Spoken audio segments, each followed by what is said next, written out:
It is Friday, January 22nd, and we have arrived at the Gamboa Rainforest Resort on the Rio Chagres.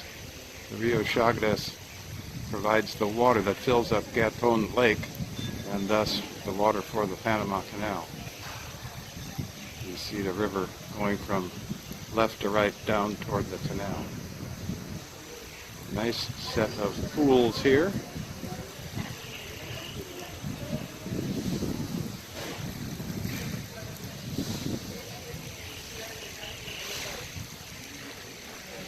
Some of those distant hills are on the other side of the canal. You'll see Bob walking. Hello, Bob. Hi, how's it going? There's Marcia taking some pictures off in the lobby. Here's Anne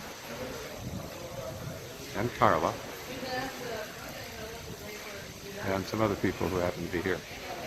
We're waiting for the bus to arrive and depart in about half an hour. I said the bus, I mean the boat. Cruise ship has sailed up from Panama City, leaving about 7:30 this morning.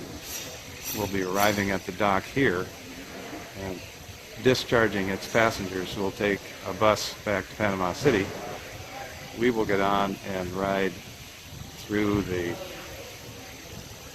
Pedro and Miguel locks and the Miraflores locks down to Panama Bay, and then they will give us a ride by car back up here where our car is parked. We're roughly the midpoint of the canal. Here we are down on the water, having boarded our ship. You can see there is marine activity. This is a very large crane. We are at the headquarters of the Panama Canal dredging operation. You'll see a dredge in operation in the distance there. A couple of boats that look like tugboats at anchor. Moving toward the right, down toward the mouth of the river where it enters the Lake Gatun. More dredging operations. Dredging headquarters.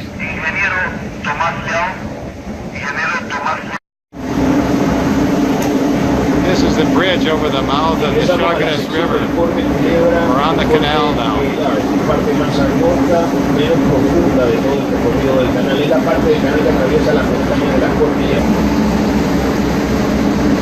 Water's We're entering the narrowest and shallowest part of the Panama Canal. This is a large section of the river. And for those who broke the law that were in prisons, you'll be on the left-hand side, usually a prison back when you was on the Gamboa and everything. That's the only one that has to be. December of 2011, this is what General Manuel Noriega has to call it. The prison home of former President Manuel Noriega.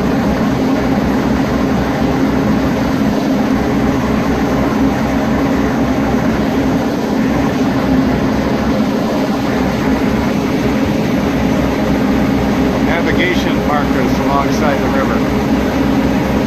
And you said we're now going through the Gaillard Cut. I showed you a little bit of it on the far side.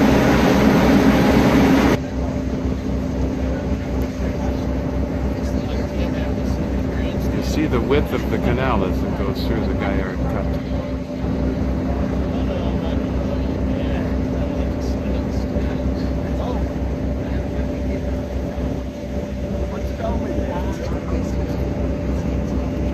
Closer to the ship that's headed north. We saw another ship look just like that with MSC on the side going through the canal as we were eating lunch yesterday. It too was headed north. I think it's the same company but a different ship.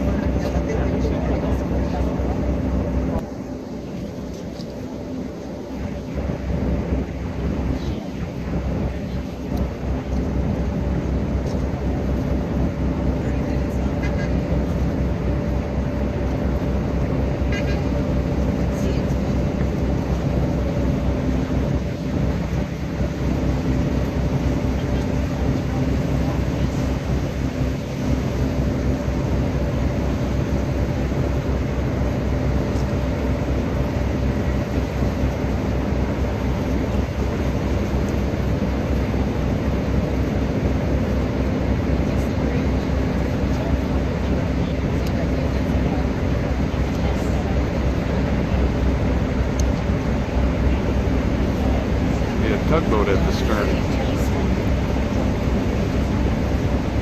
All those This containers. is a Panamax container vessel. In addition to being the narrowest, shallowest area of the Panama Canal, it makes it also the most trickiest for the navigation of these type of ships. So they are only allowed to go through one way at a time. They go northbound in the morning and southbound in the afternoon.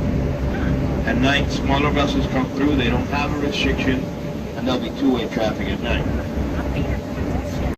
You can see the ship we passed just going around the bend on its way north. Again, this channel through the Galliard Cut or Calibra Cut is the narrowest part of the canal. The other side sloped back fairly gently. That's because when they tried to do it at a steeper 45-degree angle, the rainy season came and the dirt just walked right back into the canal.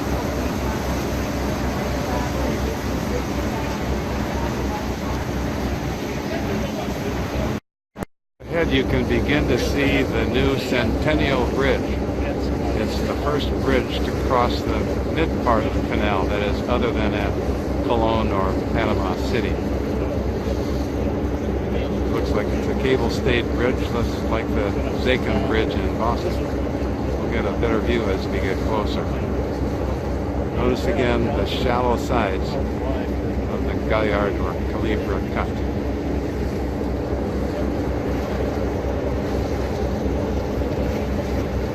About now we're passing through the Continental Divide.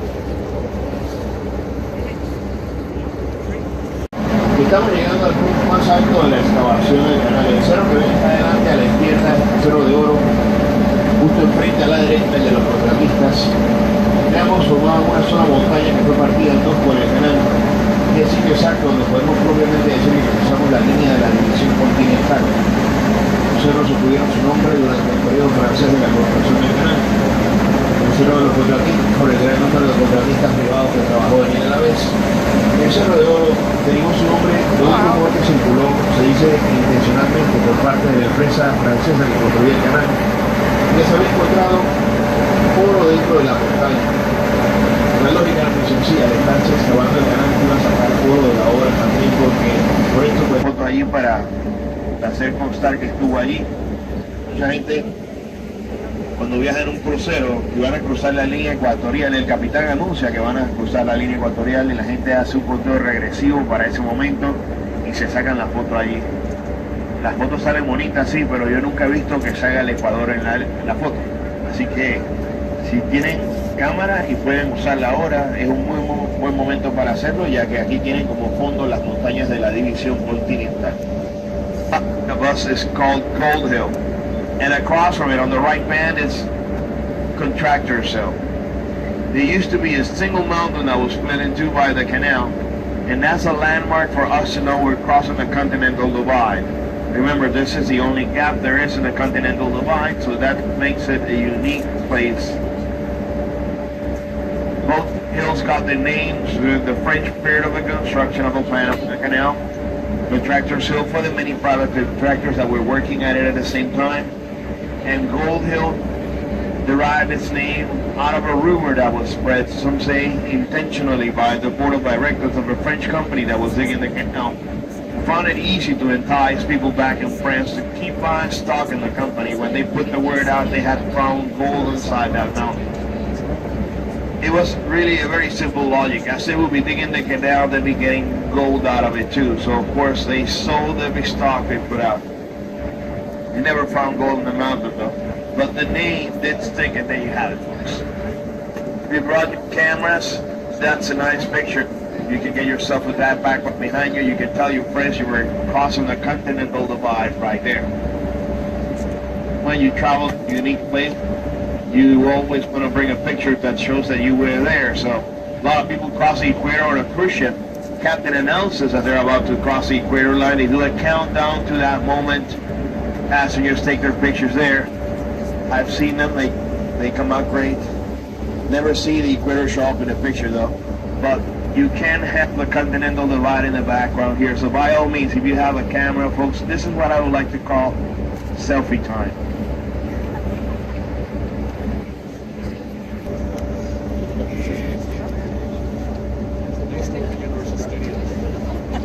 I don't know if you heard, the guide said that at this point the two high hills on left and right, Gold Hill and Contractors Hill, mark the Continental Divide.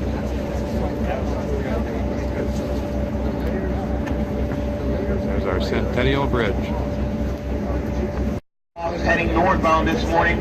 They didn't have enough time to clear the whole cut before southbound traffic started to move in. So they've been, the sea trade one has already been moored, and the other one's being assisted by Panama Canal tugboats, and it'll be brought here, and it'll be behind that sea trade ship. It'll be staying there, they both will be staying there until about 8 p.m. when northbound traffic is allowed through once more.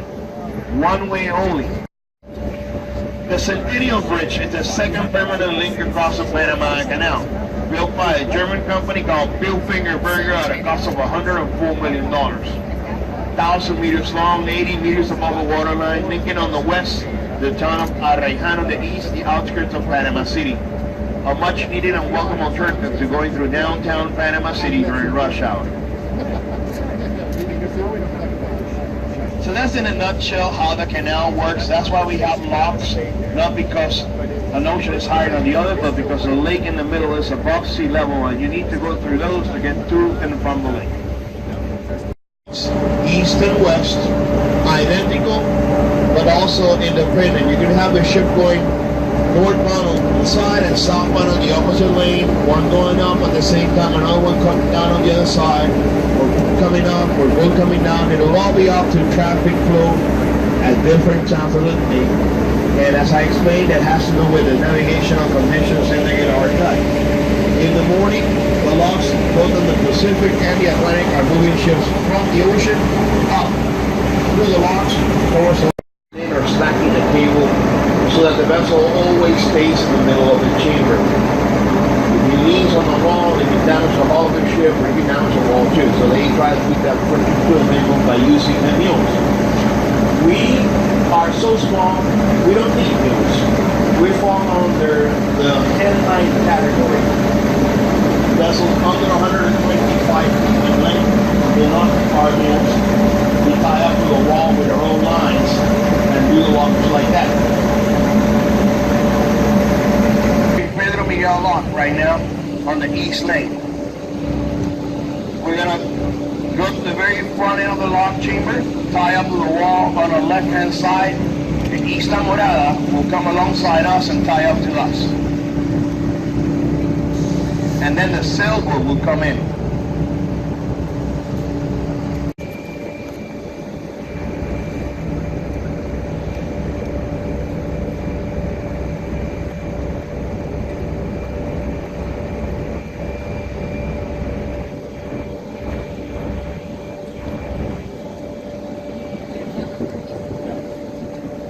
Way in the distance, you might be able to see the bridge at Panama City over the Panama Canal, one that carries the Pan American Highway that we were on a couple of days ago. Esto que tengo yo en mis manos es un certificado de tránsito por el Canal de Panamá, y esto lo hacemos aquí. Se trata de lo siguiente: pueden pasar y tomarse una foto con una cámara digital aquí conmigo en la parte de atrás del tercer piso. La verán en la pantalla de la cámara, su imagen en la...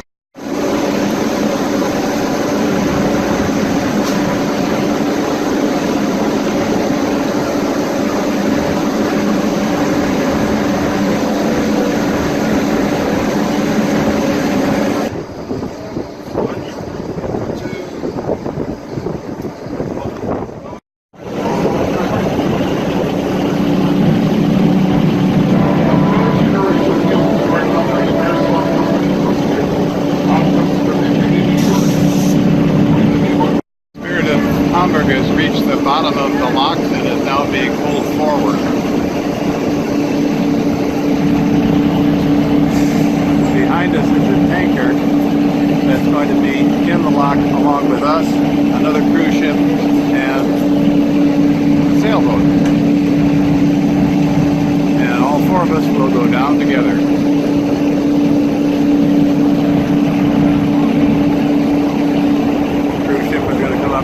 on our